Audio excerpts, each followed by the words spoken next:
Buenos días, buenas tardes o buenas noches con todas las personas que están viendo este video y esto en el Somerru. Y bueno, hoy estamos en el día 1 de abril. Vamos a estudiar los capítulos 21, 22, 23 y 24 del libro de Primera de Samuel. Estamos pronto a terminar el libro de Samuel. Bueno, ha sido un estudio bastante interesante. No me lo imaginé de esta manera.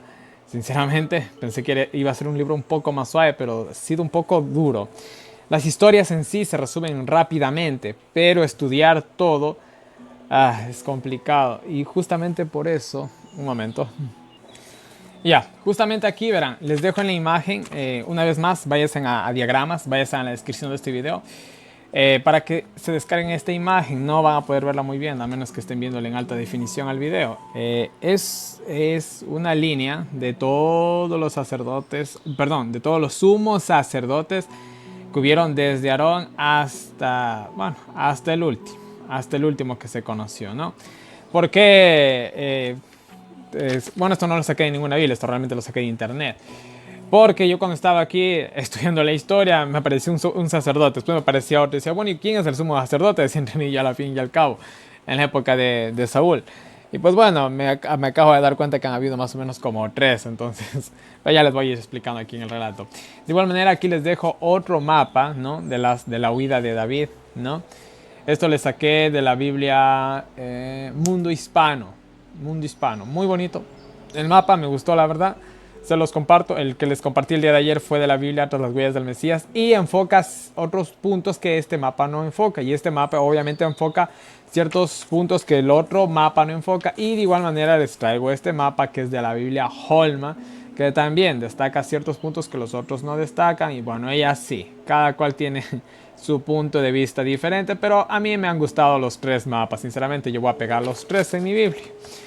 Yo creo que aún hay espacio en mi Biblia para pegar más hojas. Pero bueno, entonces, eso, nada más. Vamos a empezar con el estudio sin antes recordarles, por favor, no se olviden de orar por el muro de oraciones. De igual manera, para todas las personas que quieran estar en el muro de oraciones, mándenme sus nombres para escribirle. Una vez más, pido disculpas a las personas que aún no les respondo por WhatsApp. Han sido días muy ocupados, pero bueno, ya me libré de algunos... no digo problemas porque no fueron cosas malas, pero sí dificultades diríamos que por ahí tenía, que ya se han arreglado, entonces ya tengo un poquito más de tiempo, cosa de que yo me organizo ahora nada más, ¿no? Entonces ya les he de responder los mensajes. De igual manera agradezco a todas las personas que colaboran con el Ministerio de Profecías Bíblicas, hermanos. Sin su colaboración, para los que me están viendo y me ayudan, esto sería imposible. En los 15 primeros días de lo que inició el año bíblico todo se hubiera parado, sinceramente. Si no fuera por la colaboración de estas personas que me están colaborando y algunos más que me han de colaborar, pues esto sería imposible. El año bíblico realmente es gracias a ellos, ¿no? Yo les agradezco de todo corazón, sobre todas las cosas primero a Dios y después a cada una de las personas que tienen, que Dios les pone en su corazón a hacer esto, ¿no? Y bueno, sin más preámbulos, vamos a hacer una pequeña oración para iniciar este estudio, ¿ya? Oremos. Padre nuestro que estás en el cielo, santificado sea tu nombre, mi Señor, gracias por un día más de vida. Mi Dios, en este momento una vez más invoco tu presencia, tu poder. Dame, mi Dios, la sabiduría, mi Dios, para comprender tu palabra santa y divina. Toca mi mente, mi corazón, Señor, me unge mis labios. Permíteme ser una trompeta de tus labios, mi Señor. Y sobre todas las cosas, ayúdame a terminar este año bíblico. De igual manera, te pido por cada una de las personas, Señor, que están escritas en el muro de oraciones, empezando por tu servidor, mi Señor, y hasta por la última persona, Señor, que llegue a ser agregada, Señor mío, hasta cuando tú vengas. Mi Dios, ilumínanos, ayúdanos a cada uno de nosotros que hemos aprendido esta gloriosa tarea de estudiar tu palabra santa y divina. Te lo pedimos todo sin merecerlo. En el nombre de tu Hijo amado Cristo Jesús. Amén. Muy bien, vamos a ver los capítulos 21, 22, 23 y 24. Vamos a ver prácticamente toda la Odisea de David. Eso va a ser el tema, prácticamente, no hay nada más. Y bueno, vamos para allá, ¿no? Y bueno, dice que, a ver, vamos a ayudarme de una vez con esto. Déjenme ver. Ya, estamos bien. Muy bien. A ver. Ya, y bueno, versículo 1. Y vino David a Nob. En Nob estaba el tabernáculo de Dios. A Ahimelech, que en ese momento era el encargado del tabernáculo y obviamente era el sumo sacerdote. Miren, aquí, esto les va a ayudar muchísimo. Esta imagen, por favor, descárguensela, imprímenla al tamaño que ustedes deseen. Yo le imprimí este tamaño para que pueda entrar en mi Biblia. Y bueno, sí se pueden leer las letras, ¿no? Miren, después de Elí, el sumo sacerdote fue Ahitub, y después Ahías, y después Ahimelech, ¿no? Que es el que tenemos en este momento. Y después de él siguió su hijo, que es Abiatar, que ya más adelantito nos topamos con él. E incluso Ahías fue el que le ayudó a Saúl en las campañas primeras que él hizo. Pero bueno, eso ya lo hemos visto. Entonces fue Ahías, después fue a Ahimelech, que es el que estamos ahorita, y después va a venir Abiatar, ¿no? Para que no se confundan como me confundí yo. Entonces, nada más, eso les aclaro, seguimos. Y bueno, seguimos. Ahimelech, sacerdote o sumo sacerdote, dice, y se sorprendió, dice, Ahimelech dice, de su encuentro, y le dijo, ¿por qué vienes tú solo y nadie contigo? ¿Qué realmente es lo que estaba pasando? ¿Quieren entender un poquito más de historia? Vayan a Patriarcas y Profetas, páginas 711 y 712. Ya, y ahora, David era yerno de Saúl, era muy conocido, era de un alto cargo ya en el pueblo de Israel. Cuando Ahimelech le ve, se sorprende porque alguien tan poderoso no podía aparecer de la noche a la mañana, y peor en las condiciones que él venía con su cara, cómo habrá tenido la cara David, cómo habrán venido también con su gente, tal vez toda sucia, o un desastre, cómo habrán estado los pobres tipos. Sea como sea, fue sorpresa para el sumo sacerdote, ¿no? Bueno, David le miente. Lamentablemente, aquí David cae lo que es en las mentiras. Debido a esto, lastimosamente debido a esto, esta mentira al sumo sacerdote le costó la vida de, bueno, la vida de él, la vida de los 85 sacerdotes que vivían ahí y de todo el pueblo. Entonces aquí realmente lastimosamente, según Patriarcas y Profetas, página 711, David lo hizo por miedo, ¿no? A ser descubierto, ¿no? Mintió, y bueno, fue realmente fue una terrible falta de fe de parte de él, ¿no? Realmente, si le hubiera dicho la verdad, el sumo sacerdote hubiera sabido cómo actuar cuando hubiera venido Saúl, pero no fueron las cosas así.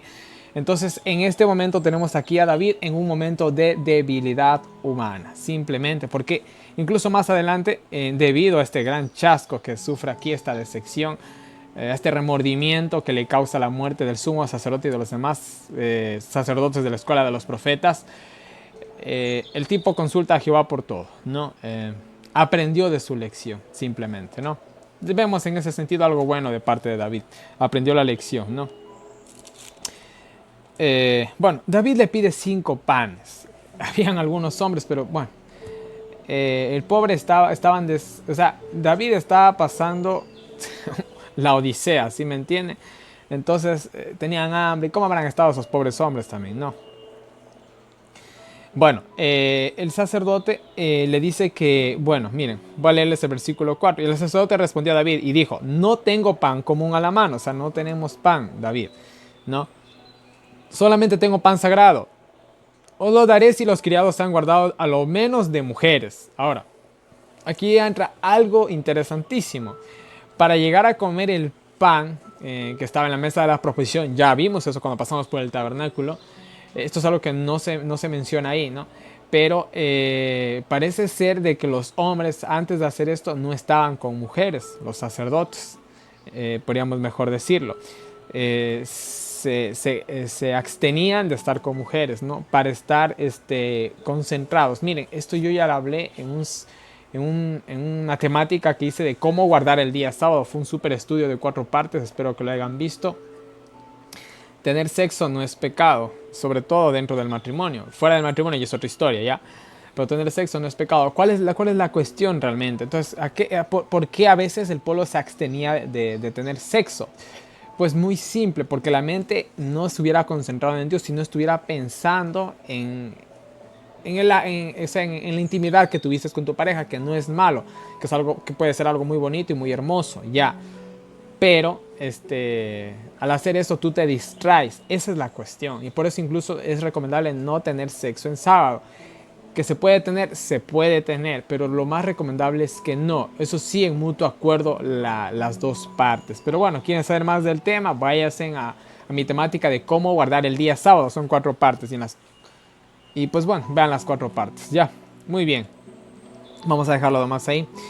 Entonces miren, les pidió como requisito eso. David le dice realmente que habían pasado al menos 3 días desde que ellos habían estado sin mujeres, desde que las mujeres no estaban con ellos, más bien dicho, ¿no? Eh, y bueno, bueno, dice que les dio los panes. Esta fue la excepción a la regla. Vean, mis queridos hermanos, siempre hay la excepción a la regla. Miren, por ejemplo, yo me excuso con ustedes, ¿no? Yo debería de estar adelante aquí en las fechas del año bíblico. Ahorita este video yo lo estoy grabando el 13 de abril y estoy grabando recién el 1 de abril, o sea, voy 12 días de atraso. Pero mis queridos hermanos, hubieron días en los que realmente, o sea, por cuestiones de salud tuve que descansar, quiera o no quiera. Entonces fue la excepción a la regla. Y la excepción a la regla ha sido más de una vez, sinceramente. Ha sido más de una vez, ¿no? Entonces miren, siempre hay excepción a la regla, ¿no? Siempre lo más recomendable es hacer como deben de ser las cosas. Pero si las circunstancias te obligan a no poder hacerlo, pues bueno, no pasa nada, ¿sí me entienden? Ya. Estos panes solamente los podían comer los sacerdotes. Pero aquí era una misión sagrada, por así decirlo, aunque, bueno, David le estaba mintiendo a Ahimelech, ¿no? Pero era una misión sagrada, y era excusable realmente. Y Jesús, incluso Jesús cuando estuvo en la tierra, no lo etiquetó como un pecado. En pocas palabras, siempre habrá una excepción para la regla, para ciertas reglas también, ¿eh? Muy bien, entonces al fin y al cabo les dio pan, ¿no? Y bueno, aquí, como decimos en mi país, había un sapo, ¿no? Un chismoso, bueno, eso, no sé.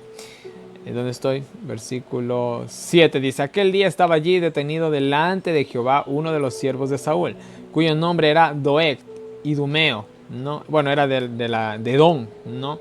Principal de los pastores de Saúl, ¿no?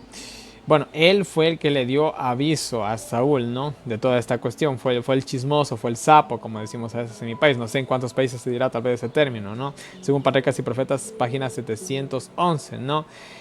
Muy posiblemente aquí Doeg estaba cumpliendo el voto porque él había sido adoptado dentro del pueblo de Israel. Entonces aquí estaba pagando el voto, ¿no? En fin, quiere profundizar más la historia, vayan a Patriarcas y Profetas, ¿no? Y bueno, entonces aquí en el versículo 7 se nos mete esta pequeña introducción para entender lo que va a pasar más adelante, ¿no?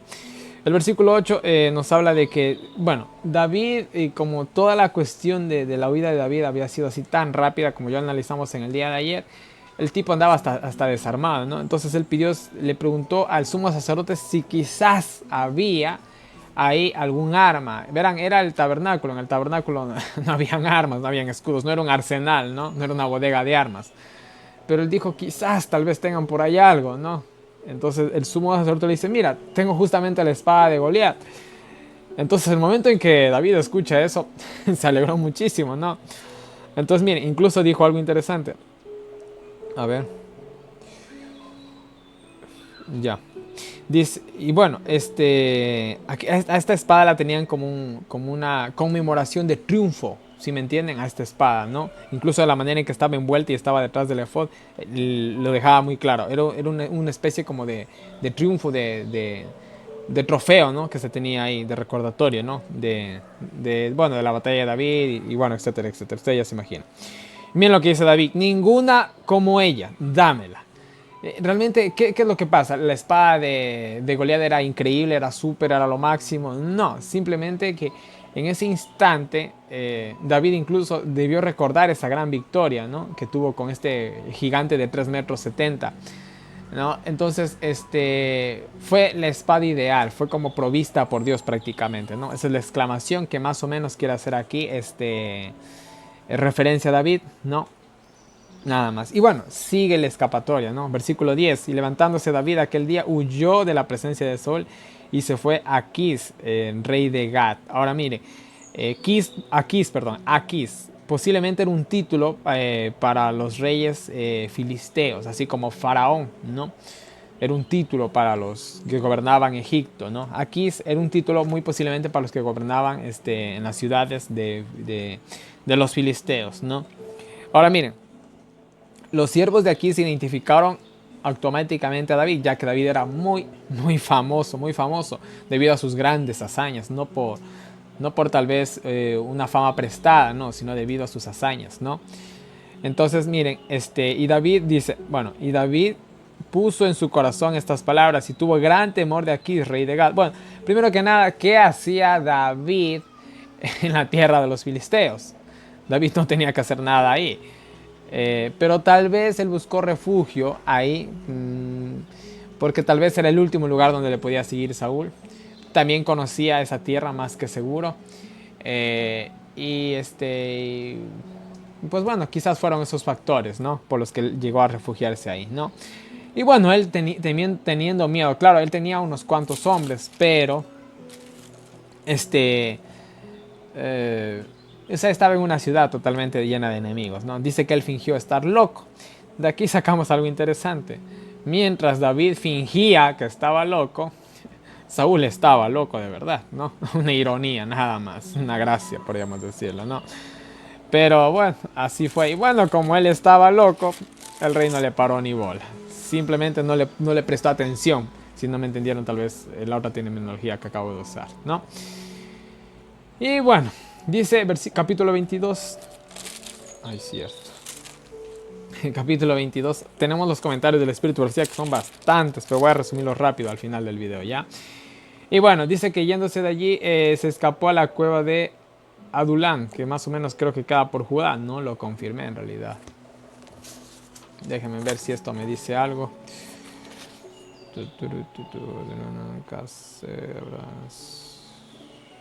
Bueno, no sé. Bueno, en uno de los mapas ha de estar esto, más que seguro, ¿no? Pero si no me equivoco quedaba en sí, en Judá. Sí, en Judá, aquí está. En el mapa de aquí está.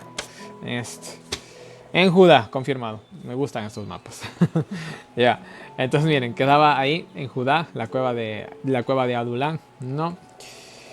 Y bueno, dice que llegó toda su familia, llegó su casa, su casa en el sentido de su abuelo, su tío, su prima, pues, todos sus parientes, toda su comunidad, todo su barrio, podríamos decirlo, ¿no? Y se juntaron con él todos los afligidos y todo el que estaba endeudado y todos los que se hallaban en amargura de espíritu, y fue hecho capitán de ellos y tuvo consigo como 400 hombres. Yo no entendí este versículo bíblico hasta que comencé a leer los comentarios de las demás Biblias. Realmente los que estaban aquí... no, y para qué si profetas también creo que decía eso. Pero bueno, realmente los que estaban aquí, los que se juntaron con David, eran personas que ya no estaban de acuerdo con el gobierno de Saúl, porque Saúl estaba llevando las cosas pero muy mal. Entonces ya la gente estaba realmente bastante descontenta, ¿no? Entonces, y David, siendo David, que su fama hablaba por él solo, sin que él abriera la boca, la gente comenzó a seguirlo a él, ¿no? Y comenzó a juntarse con él, ¿ya? Eso es lo que está sucediendo aquí. Y bueno, se recolecta como 400 hombres de sus tierras, de su parentela. Y bueno, muy bien. De ahí dice que huye una vez más a Moab, pero aquí esta huida es muy interesante. Miren, voy a leerlo porque saca lecciones muy bonitas de aquí. A ver, un ratito. No se me escapó nada. Ya. Dice, y se fue David de allí a Mizpa de Moab, se fue a la tierra de Moab. Y dijo al rey de Moab, yo te ruego que mi padre y mi madre estén con vosotros, hasta que sepa lo que Dios hará de mí. Los trajo pues a la presencia del rey de Moab, habitaron con él todo el tiempo que David estuvo en la fortaleza. ¿Por qué el rey de Moab hizo este gran favor a David? Tal vez lo mismo que por los filisteos, solo que aquí con un poquito más más excusable. Y bueno, algo también interesante es que David era descendiente de los moabitas. Acuérdense de Ruth. ¿Ruth de dónde era? Era de Moab. Entonces había algo de parentela. Y tal vez el rey Moab no fue un rey tonto, porque al haber escuchado muy bien la fama de David, y él sabía que iba a ser el próximo rey, así que yo, del rey de Moab, me hubiera convenido mucho estar a cuentas con el futuro rey, ¿no? Entonces, tal vez fue un hombre bastante inteligente, la verdad. Sea como sea, este rey pagano tuvo la consideración de cuidar los padres de David. David estaba muy preocupado por sus padres. Obviamente, miren, cuando tú no puedes contradecir el mensaje, atacas al mensajero. Pero cuando no puedes atacar ya al mensajero, no puedes hacer nada en contra del mensajero, ¿a quién crees que vas a atacar? Pues fácil, a los que le rodean al mensajero, en este caso a la familia. Entonces imagínense ahora David, si se hubiera enterado de que Salomón tenía a su padre y a su madre cautivos. Pobrecito él, ¿no? Hubiera sido fatal para él, ¿no? Simplemente, ¿no? Bueno, sea como sea, este rey le dio asilo, ¿no? Y miren, aquí entra en la historia un profeta llamado Gad, que más adelante tuvo un papel muy importante en la historia y en el reinado de David, ¿no?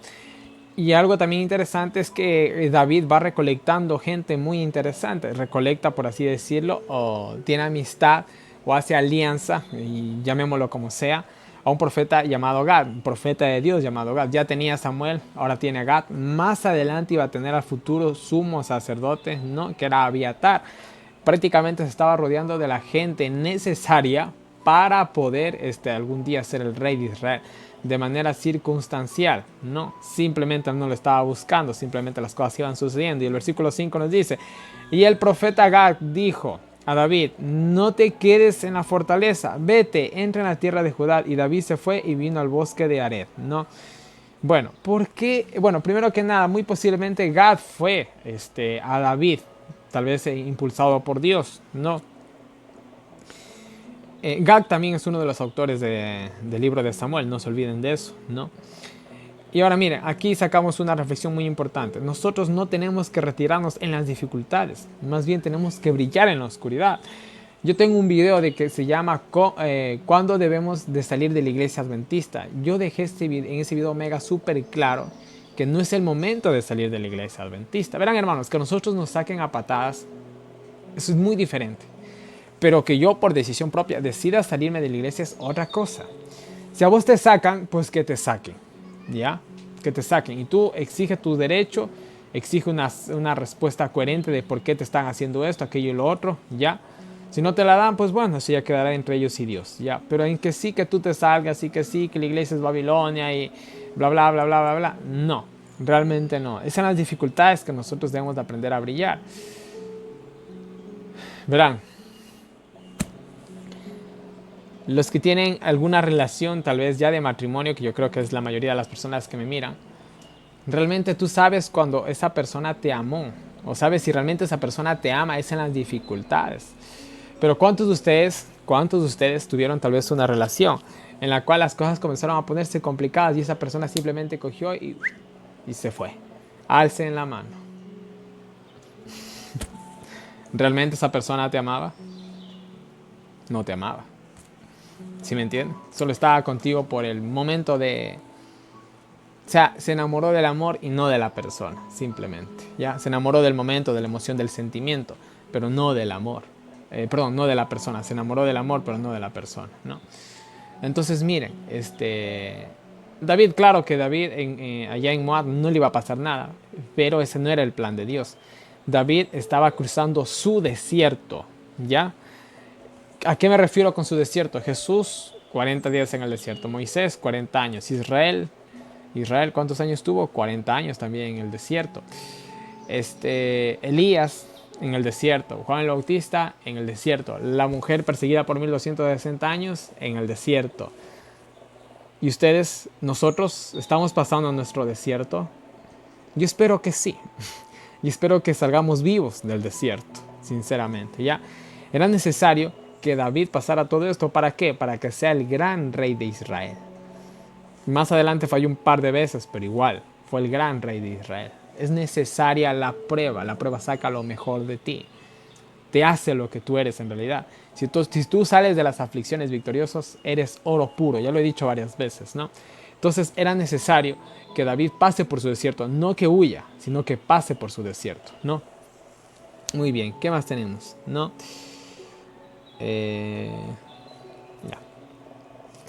Bueno, Ahora, Saúl se enteró de que el sumo sacerdote había ayudado, a ver, un ratito, sí, había ayudado a David.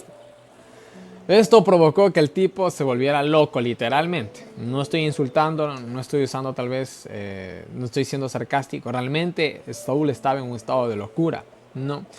Y esto lo puso más loco de lo que ya estaba. ¿Por qué? Porque el sumo sacerdote, el representante máximo de la nación de Israel, estaba con David. ¿Cómo crees que se sentía él?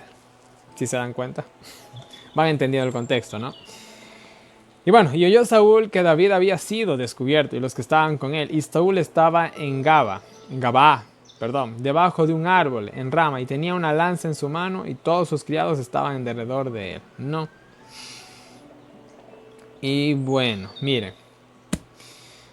Eh, pero bueno, esto es la locura, ¿no? Esto es la locura del pecado, ¿no? La ciudad de Noc estaba en Benjamín. Él era de Benjamín, ¿no? Y aquí resumiendo rápido la historia, él está en un estado tan penoso de pecado, ¿no? Que incluso mata a sus propios compatriotas. Qué tristeza, qué tristeza. Pero bueno, el pueblo de Israel quiso un rey, ¿no? Ahora están teniendo un rey, conforme a su corazón. Pero bueno. Y ahora miren lo que dice aquí. ¿Dónde ves? A ver, ahora es hijo de Israel para todos. Ya. A ver, ¿dónde estoy? Ya, muy bien. Versículo 9. Entonces Doeg, ¿se acuerdan de Doeg? Idumeo, ¿no? De Edom, que era superior entre los siervos de Saúl, era superior entre los pastores, ¿no? Respondió y dijo, yo vi al hijo de Isaí, que vino a Noc a Ahimelech, hijo de Aitoc, ¿no? Y bueno, se fue de sapo, como decimos en mi país, se fue de bocón, se fue de soplón, ¿ya? Y bueno, obviamente Saúl había ofrecido una recompensa según Patriarcas y Profetas, página 715, y debido al dinerito, él simplemente soltó toda la sopa, simplemente, ¿no? Le dijo, mira, el vino, consultó a Jehová, le dio provisiones para que vaya a comer, le dio la espada de Goliat, el sumo sacerdote le dio todo, verás a David, le dio todo, le dio comida, le dio todo, le proveyó de todo a él, ¿no? Ahora mira, y el rey envió por el sacerdote Ahimelech, hijo de Ahitub, y por toda la casa de su padre, toda su familia. Los sacerdotes que estaban en Noc y todos vinieron al rey, ¿no? Que en total eran 85, ¿no? Y bueno, el sumo sacerdote, bueno, en este momento, miren, cuando David coge y va ante Ahimelech, el sumo sacerdote, le dice la mentira. Él no sabía realmente lo que estaba pasando. Ahimelech no está mintiendo. En este momento él no sabía, por eso él se sorprende, le ve a David que está pasando. Le dice, no, que me mandó aquí, bueno, etcétera, etcétera. Bueno, le da la explosión de la espada y se fue. Tiempo después, porque esto no fue enseguida, tiempo después, Saúl se enteró, llegó hasta la ciudad de Noc. Y bueno, y aquí estamos en el relato. Había pasado posiblemente algunas semanas. Hasta eso, Ahimelech ya sabía lo que estaba sucediendo. Hasta este entonces él ya sabía lo que había sucedido, ya sabía todo el problema que estaba pasando el pobre de David, ya sabía la locura de Salomón, ya sabía todo, absolutamente todo. Ahora, le dice, heme aquí, señor mío, ¿qué es lo que sucede? Y bueno, y Saúl dice, mira, tú me has traicionado, etcétera, etcétera, etcétera. Entonces Ahimelech le respondió al rey y dijo, ¿y quién entre todos tus siervos es tan fiel como David? Yerno, además del rey, y que va por mandato tuyo, y es ilustre en tu casa. Más adelante el versículo 15 dice, porque tu siervo ninguna cosa sabía, debería ser una mejor traducción aquí, sabía de este asunto grande, ni chica, ¿no? Entonces miren, él en ese tiempo que llegó David, él no sabía nada. Ahorita obviamente que ya sabía todo lo que estaba sucediendo. Tenía que el sumo sacerdote vivir debajo de una piedra para no saber todo lo que estaba pasando con Saúl y David, ¿no? Y él le dice, verás, en verdad yo le ayudé a David, no te he sido desleal porque cuando él vino yo no sabía que realmente estaba huyendo de ti, etcétera, etcétera, etcétera, ¿no? Pero Saúl en su locura, porque estaba totalmente en una locura, cogió y simplemente lo mandó a matar, ¿no? Eso fue lo que estaba pasando aquí. Y bueno, aquí sucede algo tan abominable que siglos más, no, sí, bueno, no sé cuánto tiempo en realidad, pero años, digamos años tal vez, siglos no, años más tarde se repitió con Jezabel y Acac, ¿se acuerdan? Que mandaron a matar a los sacerdotes de Jehová. Aquí, en su estado de locura, porque no hay otra palabra para definirlo, ¿no? Se unen dos hijos de Belial. Ustedes saben a qué me refiero, ¿no? Usando una palabra más traducida, dos hijos del diablo, usando una palabra un poquito más fuerte y un poco insultante, pero no mala. Se unen aquí, disculpen la expresión, dos desgraciados, porque no hay otra palabra para definirlo. Para llegar a entender lo que están haciendo aquí, la cosa realmente es horrible, ¿ya? Pero quedémonos simplemente con dos hijos de Belial, ¿no? Dos hijos del diablo. Saúl, que obviamente estaba poseído con un espíritu maligno, y este hombre, Doeg, que bueno, en fin, miren. Entonces dijo el rey a la gente de su guardia real, que estaba alrededor de él: cercad y matad a los sacerdotes de Jehová, porque también la mano de ellos es con David, pues sabiendo ellos que huía, no me lo descubrieron. Mas los siervos del rey no quisieron extender su mano para matar a los sacerdotes de Jehová. Imagínense, su propia guardia real no quiso hacer algo porque era demasiado lo que estaba pidiendo Saúl, era algo, o sea, no podían hacer algo así, era demasiada la locura de él, era demasiado lo que les exigía, sinceramente, ¿no? Y bueno, Doeg, este tipo, ¿no? Coge y lo hizo por los hombres de Saúl, obviamente buscando su recompensa, ¿no? Y bueno, mató prácticamente a todos, a excepción de Abiatar, que él se escapó, ¿no? Y aquí hay un contraste muy interesante que lo leí en la Biblia tras las huellas del Mesías. Saúl no pudo matar el ganado y al rey de Amalek, pero sí pudo matar a 85 sacerdotes y a toda una ciudad. Qué interesante, ¿no? Qué interesante. Pero bueno, sigamos, ¿no? Y también aquí se cumple la profecía que se había dado contra la casa de Eli, que iba a ser exterminada en los primeros capítulos de este mismo libro, ¿no? Y pues bueno, qué pena, ¿no? Y toda la ciudad, también se cogió prácticamente toda la ciudad, a filo de espada, mujeres, niños de pecho, bueyes, asnos, a todos hirió a filo de espada, mató a espada, mejor dicho, mejor traducido, ¿no? Locura total. Qué interesante, ¿no? No hizo caso con Amalek, pero aquí sí. No le hizo caso a Dios, pero sí a Satanás. Locura, señores, locura. Así es el pecado. Seguimos. Más uno de los hijos de Ahimelech. Un ratito. Ya, a ver. Aquí el versículo 20 al versículo 23 es un paréntesis. Aquí simplemente se resume el final. Esto es un paréntesis. Esto tranquilamente podría agregarse a los versículos. Se podría agregar entre el versículo 5 y el versículo 6 del capítulo 23. Esto es un paréntesis, este es el resumen final. En el hebreo, se escribe de esta manera. A veces se está escribiendo un relato y flag se dice el final. Y después sí se continúa el relato. Y ya, bueno, cosa de la cultura de Oriente, ¿no? Entonces, más uno de los hijos de Ahimelech, hijo de Aitot, que se llamaba Abiatar, escapó y huyó tras David, ¿no? Le notificó a David. Y bueno, le contó todo, ¿no?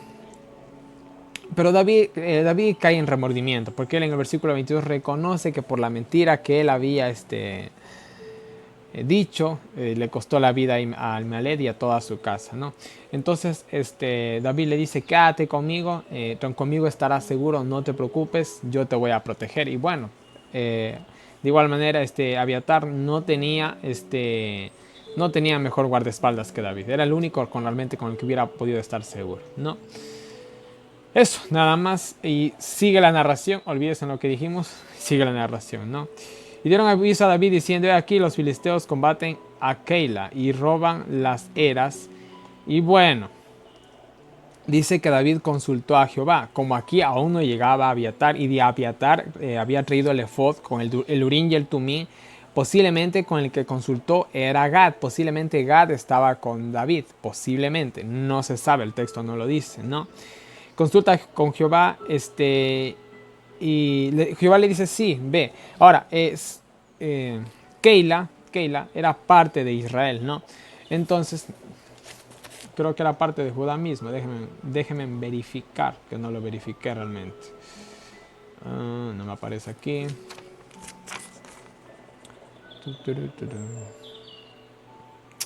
Era parte de... Sí, era parte de Judá. Si es que este mapa no está mal. Sí, parte de Judá era.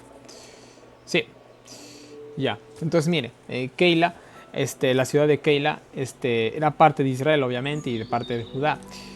Ahora, David estaba en su obligación como rey de proteger a esa ciudad, aunque no era un rey oficial, ya era ungido por Dios, y él se sintió responsable de su pueblo, de su nación. Miren, aún a pesar de todo el relajo que el pobre tenía atrás, que le venía siguiendo todos esos problemas, él nunca fue egoísta y dijo, bueno, yo tengo problemas más grandes que los de Keila, mejor preocupémonos por nosotros. No, él no dijo eso. Él realmente él se sintió, o sea, tal vez un poco abrumado, ¿no? ¿Será que los ayudo? ¿Será que no? Y bueno, él consultó a Jehová. Jehová le dijo de que sí, que vaya, ¿no? Ahora, sus hombres, miren, sus hombres estaban miren lo que dice, ¿dónde está? Bueno, los que estaban con David le dijeron, aquí, que nosotros aquí en Judá estamos con miedo. ¿Cuánto más si fuéramos a Keila contra el ejército de los filisteos, ¿no? Entonces, miren, los hombres era muy comprensible, era muy comprensible de que ellos tuvieran temor. Era muy comprensible, ¿no? Pero miren, una vez más, David cogió y volvió a consultar a Jehová, y Jehová le dice, ve, han dado más, que yo te los voy a entregar, son todos tuyos, ¿no? Los hombres se armaron de valor, ¿no? Bueno, ellos tenían miedo por miedo tal vez a ser capturados por Saúl, ¿no? Como estaban en toda una persecución, bueno, toda la cuestión era muy difícil, la verdad, lo que estaba sucediendo aquí era muy difícil para todos. Pero bueno, la cosa es que Dios les confirmó su voluntad y fueron, ¿no? Partió pues David con sus hombres a Keila y peleó contra los filisteos y llevó sus ganados, botín, y los hirió con gran estrago. Así y libró David a los de Keila, ¿no? Ya aconteció, ahora sí, aquí entran los versículos que le decía, los versículos 20 al 23 de la parte final del capítulo 22, ¿no? Ya aconteció que cuando Abiatar, hijo de Ahimelech, huyó siguiendo a David a Keila, descendió con el efod en su mano, ¿no? Y aquí tranquilamente podríamos leer el versículo 20 al 23, pero bueno. Entonces, miren, aquí tenía el efod. Ahora, vuelvo y repito, David tenía un profeta, tenía su gente, obviamente, tenía el sumo sacerdote y tenía el efod, tenía todo el tipo. Yo me imagino que David obviamente se debió haber alegrado muchísimo al ver el efod. Sabía que de cierta manera Dios estaba proveyendo para él, ¿no?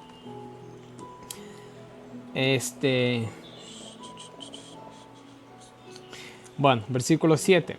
Fue dicho a Saúl que David había venido a Keila. Entonces dijo Saúl, Dios lo ha... Miren, esto es el colmo de la locura, ¿no?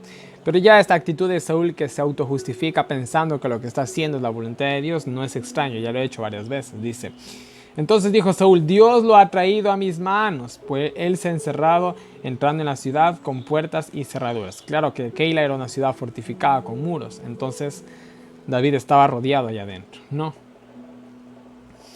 Y bueno, se fue contra él prácticamente, ¿no? Para ponerle cerca, rodearlo, etcétera, etcétera, ¿no? Entonces dice que, más entendiendo David que Saúl ideaba el mal contra él, dijo a Abiatar, sacerdote, traed el efod, vamos a consultar a Dios, ¿no? Entonces miren, y a ver, ya, aquí él le hace unas preguntas, ¿no? Él le pregunta, ¿Saúl va a descender acá? Dios le dice, sí, va a descender. Y después le hace otra pregunta, los de Keila me van a traicionar, me van a entregar. Y Dios le dice, sí, te van a entregar. Miren, qué increíble. Pero al igual como lo vimos en la historia de Gedeón, el héroe de hoy es olvidado mañana. Ya, lastimosamente. Y vean, mis queridos hermanos, cuando nuestra vida está corriendo riesgo, hasta ahí llegan muchos de nuestros principios. Entonces simplemente cogió David y se fue de ahí, ¿no? Y bueno, a pesar de todas las dificultades, él iba de victoria en victoria, ¿no? De gloria en gloria, podríamos también decirlo así. Y bueno, se levantó en silencio y se fue. Ya eran como 600 hombres ahora. Y bueno, dice que ya cuando Saúl se enteró que ya no estaba ahí, dice que desistió de perseguirlo, ¿no? Después dice que se quedó en el desierto de Sid, ¿no? Y lo buscaba Saúl, dice, todos los días, pero Dios no lo entregó en sus manos, ¿no? O sea, siempre esta persecución, todo un vía crucis, toda una odisea, el pobre, ¿no? Seguimos. Entonces dice que le llegó a visitar Jonatán. La visita de Jonatán a él le dio un poquito más de confianza, ánimo, ¿no? Le fortaleció en Dios, ¿no? Y bueno, también esta vez que se registra es la última vez que ellos se vuelven a ver, lastimosamente, ¿no? Y él le dijo, no temas, que no te hallará la mano de Saúl mi padre, y tú reinarás sobre Israel, y yo seré segundo después de ti. Y aún Saúl mi padre así lo sabe. Y ambos hicieron pacto delante de Jehová, y David se quedó en el bosque, y Jonatán se volvió a su casa. Qué bonito, ¿no? Qué triste, ¿no? Que no se pudo cumplir esto, ¿no? Aunque hubiera sido muy bonito. Pero miren, vemos a Jonatán, que era el siguiente en la línea sucesora del rey, ¿no? Él estaba destinado prácticamente a ser el siguiente rey. No le interesó. Realmente tenemos a un hombre que no le interesa ocupar un segundo lugar mientras haga la voluntad de Dios, ¿no? Así de simple. Yo de mi parte simplemente les puedo decir que procuremos ser como Jonatán. No nos importa ocupar un segundo lugar entre comillas, ¿no? Simplemente servir a la causa de Dios. Eso es lo importante y hacer las cosas bien, ¿no? Y bueno, dice, entonces subieron los cifeos, miren, los de Sid que... Pero bueno. A ver.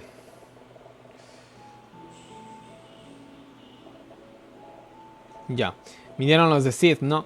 Agaba para decirle a Saúl, no está David escondido. Bueno, se fueron de sapos, se fueron de chismosos, se fueron de soplones. Estos de Sid, ¿no? Que, bueno, fueron unos ingratos, ¿no? Unos traidores con David. Y bueno. Le dijeron, a ver. Bueno, le dijeron que vaya, ¿no?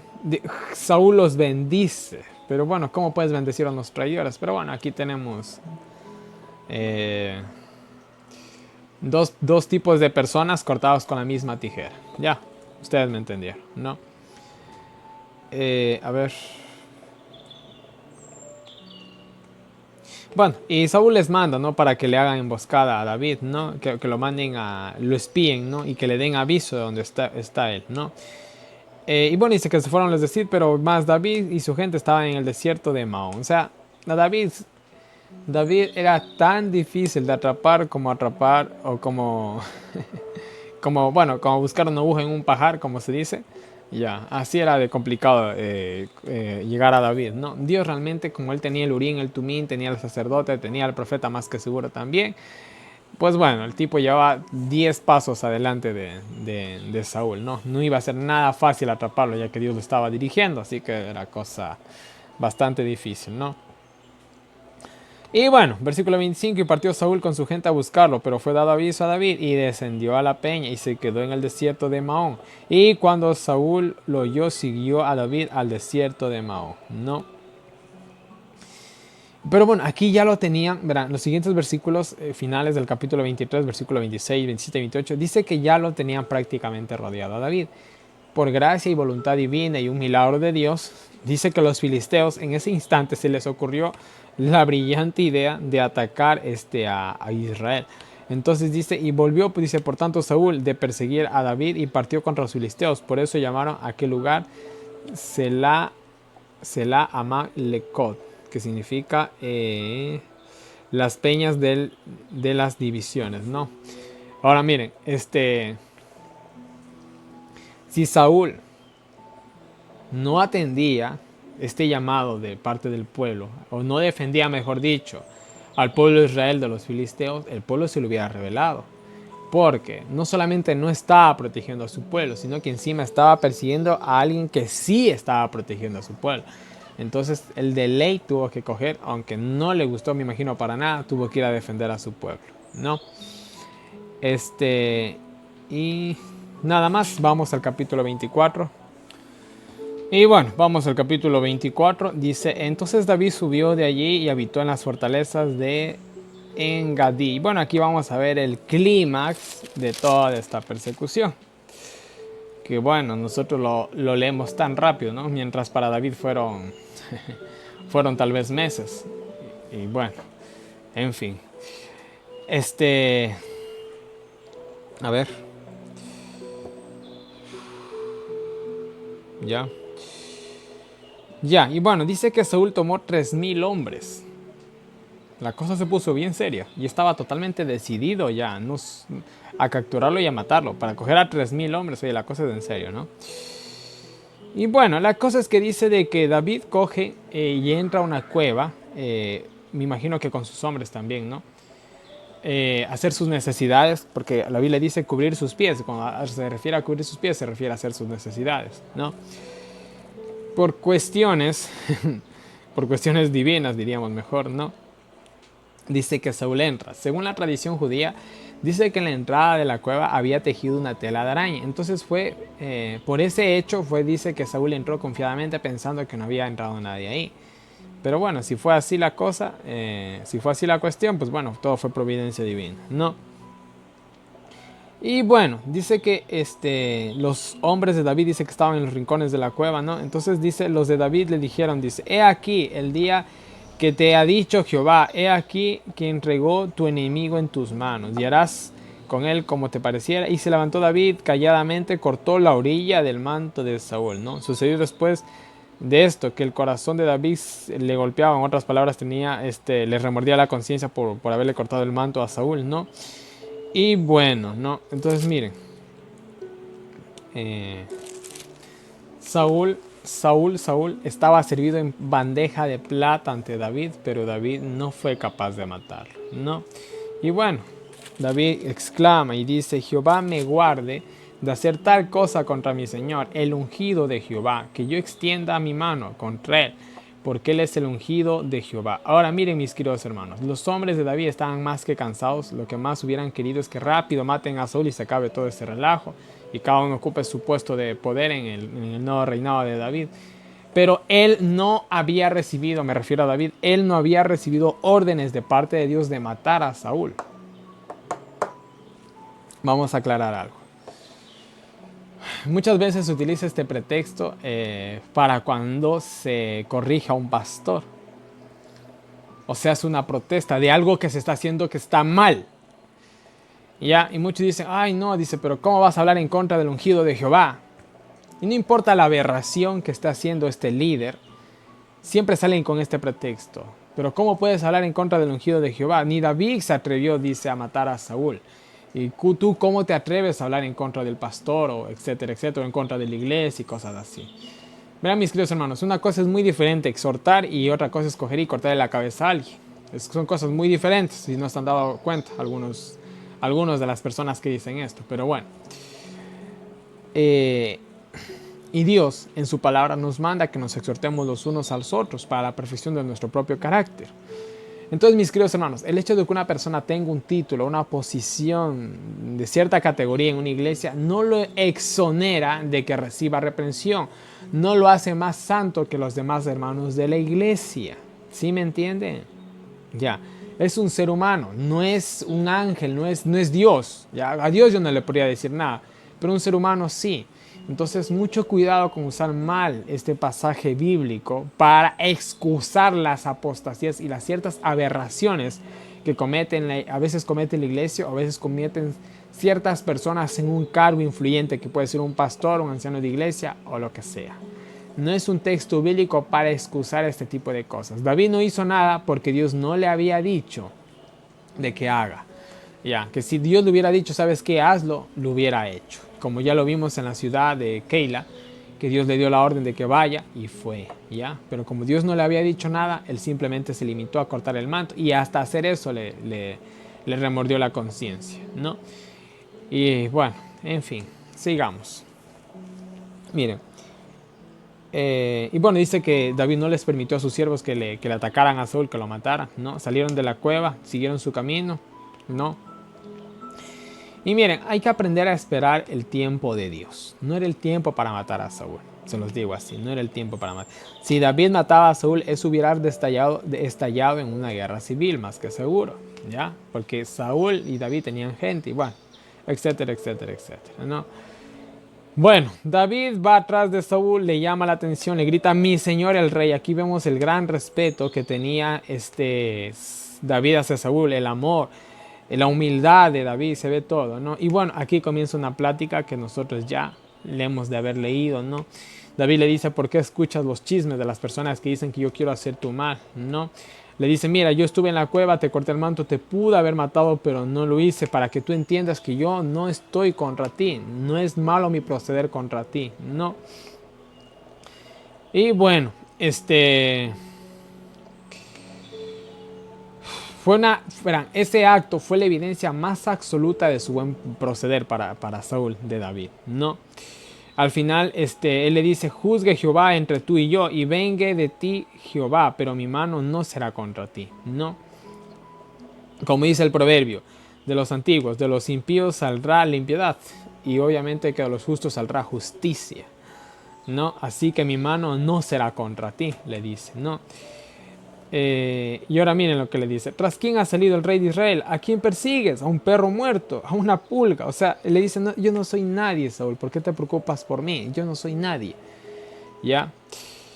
Y bueno, una vez más invoca a Dios como juez, ¿no? Y dice que Saúl le responde. Y aconteció que cuando David acabó de decir estas palabras, a Saúl, Saúl dijo, ¿no es esta la voz tuya, hijo mío, David? Y alzando Saúl su voz lloró. No, aquí realmente hubo algo bueno en Saúl después de todo, ¿no? Hubo algo bueno en Saúl después de todo, ¿no? Yo pues me has pagado con bien habiéndote yo pagado. O sea, reconoció que había actuado mal. Más adelante, incluso le dice, ¿quién hallará a su enemigo y lo dejará ir sano y salvo? ¿Quién haría eso? Yo tal vez no lo hubiera hecho en los zapatos de David, ¿no? Ahora miren lo que dice, al fin y al cabo ya podríamos decir que Saúl se rinde y reconoce a David, ¿no? Y a Dios sobre todas las cosas. Y ahora como yo entiendo que tú has de reinar y que el reino de Israel ha de ser en tu mano firme y estable, júrame pues ahora por Jehová que no cortarás mi simiente después de mí, ni raerás mi nombre de la casa de mi padre. Entonces David juró a Saúl y se fue Saúl a su casa y David y sus hombres se subieron a la fortaleza. Y se acabó este infierno para David en pocas palabras, ¿no? Hicieron juramento, quedaron a bien, etcétera, etcétera, etcétera. Y ahora les voy a leer los comentarios del espíritu de profecía para terminar el estudio del día de hoy. Bueno, vamos a leer los comentarios del capítulo 22, 23 y 24. Son los que tienen comentarios. Y el día de mañana también tenemos comentarios, no tantos. Sí, van a haber más comentarios, pero el día de hoy es lo que hay más comentarios, ¿no? Bueno, vamos a leer las partes más importantes. Yo de hecho no leo todos los comentarios. Yo subrayo más o menos lo que yo creo o lo que considero lo más importante. Ya les muestro, ¿no? Entonces la parte ploma, la más oscurita, lo que están viendo de aquí para abajo, son comentarios. Y bueno, lo que está subrayado es lo que yo les leo siempre. Como se darán cuenta, hay mucho que no leo, ¿no? Así que si ustedes quieren leer los comentarios completos, váyanse a la descripción de este video, váyanse donde dice diagrama, descarguen el comentario bíblico adventista tomo 7a, que no es nada más que los comentarios de esta Biblia, y listo, mis queridos hermanos, eso es todo.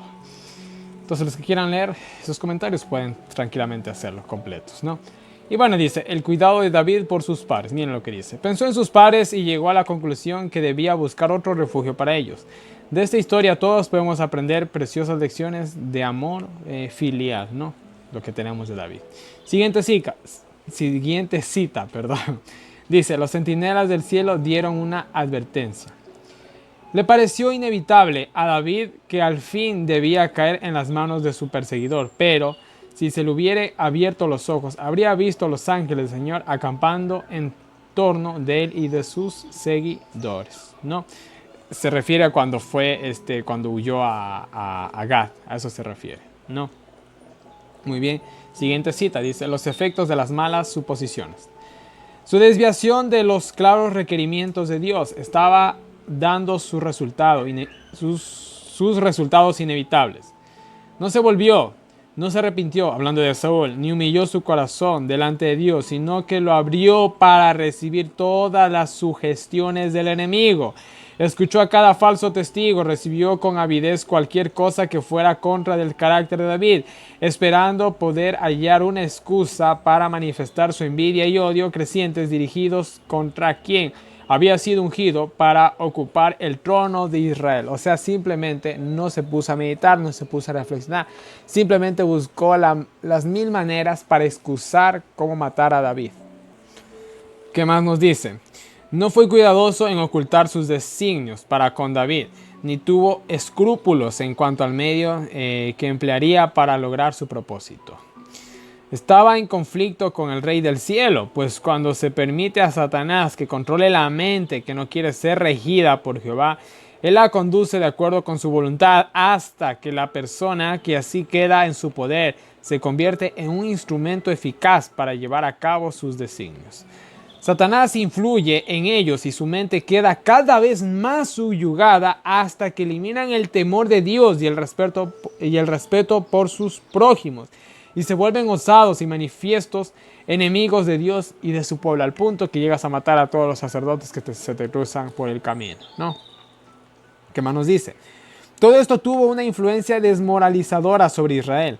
Mientras el rey y sus consejeros hacían planes para capturar a David, se administraba mal y se descuidaban los asuntos de la nación. O sea, todo fue un desastre.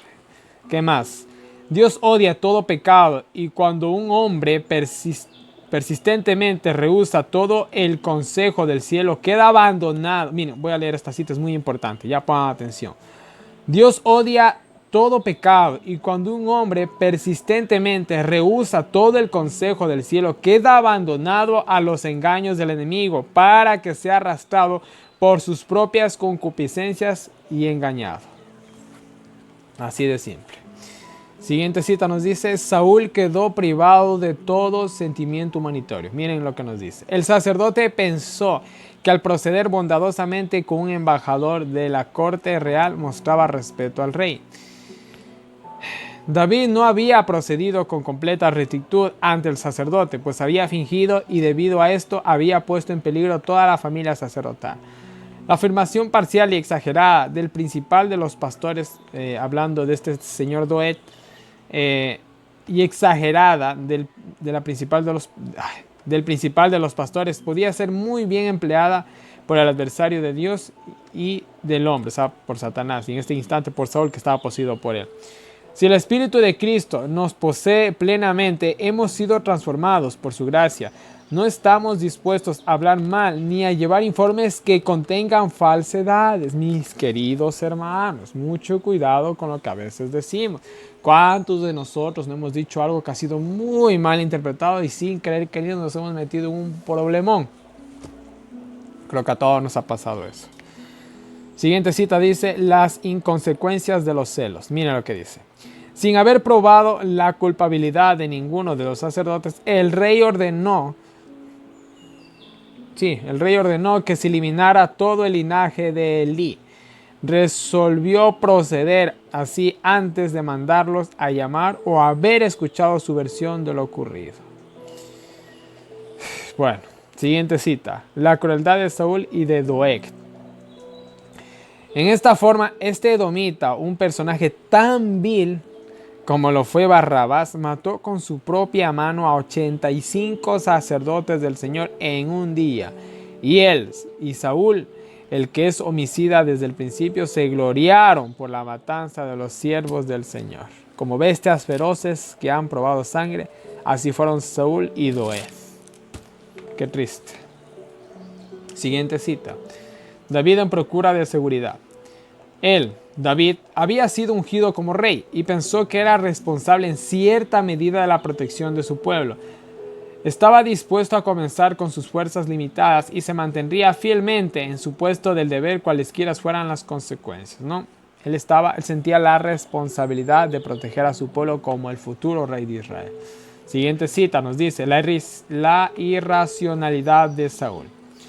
Saúl había resuelto que si ofrecían resistencia, sufrirían las amargas consecuencias de oponerse a la orden de su rey.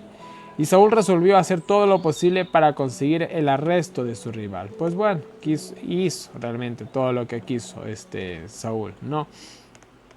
Muy bien. ¿Qué más tenemos? Siguiente cita. La gente no se conocía a sí misma. Miren, los habitantes de la ciudad ni por un momento se creyeron capaces de un acto tal de ingratitud y traición, pero David sabía por revelación que Dios le había dado, que no podía confiar en ellos, que fallarían en la hora de la necesidad. Miren, hablando de los habitantes de Keila, ¿no? Los habitantes de Keila aquí hubieran pensado traicionar a su Salvador, pero mis queridos hermanos, en el momento duro, ahí se ve realmente quién es quién, ¿no? Y bueno, las tres últimas citas nos dicen, la hipocresía de los ciudadanos de Sid, dice, sobre estos traidores de corazón falso, Saúl invocó la bendición del Señor, alabó su espíritu satánico de traicionar a un inocente, como el espíritu y el acto encomiable de demostrarle compasión a él. Al saber los peligros a que estaba expuesto, cambió de ubicación buscando refugio en las montañas entre Amón y el mar muerto, ¿no? Siguiente cita dice, Saúl estaba airado pero también temeroso. Temió el descontento de la nación, pues si los filisteos asolaban el país mientras él estaba aniquilando a su defensor, probablemente habría una reacción y él iba a convertirse en el objeto de odio del pueblo. Por eso dejó de perseguir a David y marchó contra los filisteos. Esto dio a David una oportunidad para escapar al baluarte natural de En-Gadi. Y la última cita nos dice, ¿quién soy yo para que extienda mi mano? La conducta de David puso de manifiesto que tenía un soberano a quien obedecía. Si hubiese sido guiado y controlado por sentimientos humanos, habría razonado que el Señor había colocado a su enemigo bajo su poder a fin de que pudiera matarlo y para que se apoderara del gobierno de Israel. David sermente a Dios y en ninguna forma hubiera hecho daño al ungido de Jehová, porque simplemente Dios no se lo había dicho. Y bueno, mis queridos... Ay, duré bastante. Duré bastante sin chocarme. Pero bueno, mis queridos hermanos, este ha sido el estudio del día de hoy. Hemos visto los capítulos 21, 22, 23 y 24 de Samuel. Y bueno, ha sido un video bastante corto. Me alegro. Y bueno, mis queridos hermanos, una vez más en pantalla tienen toda mi información de contacto para todas las personas que me quieran agregar al WhatsApp, para los que quieran recibir los enlaces del año bíblico, los audios del año bíblico, para los que me quieran hacer alguna pregunta, sugerencias, correcciones, cualquier cosita, háganmelo llegar por WhatsApp. De igual manera, no se olviden irse a la descripción de este video, al enlace donde dice diagramas para que se puedan descargar los dos mapas y toda la línea sacerdotal de todos los sumos sacerdotes que les dejo en la descripción de este video. Y de igual manera ahí tienen todas las formas en las que me pueden colaborar. Y de igual manera también el enlace de este video tiene una descripción para PayPal para todas las personas que quieran apoyar el Ministerio de Profecías Bíblicas. Y no se olviden de orar por el muro de oraciones, mis queridos hermanos. Y no les canso más. Que Dios nos bendiga con nosotros, nos ayude a seguir adelante. Y nos vemos el día de mañana con un nuevo video.